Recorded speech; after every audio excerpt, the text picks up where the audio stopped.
အာဆင်နယ်ကဗီနီရှက်ဂျူနီယာမလားလဲကောင်းတယ်နော်လာလို့ရှိရင်လည်းတိုင်ပတ်တယ်ပါသိရမလားဒီကစားသမားကြောင့်နည်းနည်းအသင်းစီလုံးမှုပြိုကွဲတိုင်းပဲဖြစ်နိုင်တယ်ပေါ့အခုတော့မန်စီးတီးကိုသူဆော့သွားတာခလေးဆော့ခွေးဆော့သွားတယ်နော်အာဆင်နယ်ရဲ့ရွှေရောင်ခေတ်တစ်ခေတ်ပြန်ရောက်ပြီလို့လည်းပြောလို့ရတယ်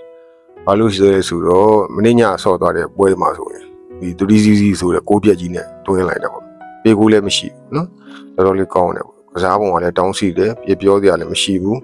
တခုပဲပြောစရာရှိရပေါ့မန်စီးတီးမှာတော့ကွာဒီယိုလာနီးပြကွာဒီယိုလာမရှိဘူးပေါ့နော်ဒါပေမဲ့လည်းဒီဖောင်ကြီးကတော့ပြတ်မသွားဘူးပေါ့ဗျာသူကကိုစောင့်နေကြဖောင်ပုံစံတော့ရှိမှာပေါ့နော်ပြတ်မသွားဘူးဒါပေမဲ့အာဆင်နယ်ကမန်စီးတီးကိုဖက်ဘက်ကစိုးမိုးပြီးတော့ဆော့သွားတာပေါ့နော်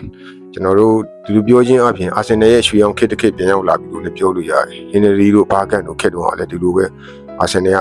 ရုံးထားခဲ့ဘူးလေနော်အဲ့တုန်းကလည်းဒီပရီးမီးယားလိဂ်တော့ကမှတော်တော်ကြာကြာလေးသူစိုးမိုးထားနိုင်ခဲ့တယ်ပေါ့နော်မန်ယူနဲ့အပြိုင်သူပြန်ကိုပြန်ချပြီးတော့စိုးမိုးနိုင်ခဲ့တယ်အခုခေတ်မှာလည်းကြီးလိုက်မယ်ဆိုလို့ရှိရင်အာဆင်နယ်ကစားပုံခြေတန်းခြေစားတွေကတော်တော်အဆင့်မီရလို့ပြောလို့ရတယ်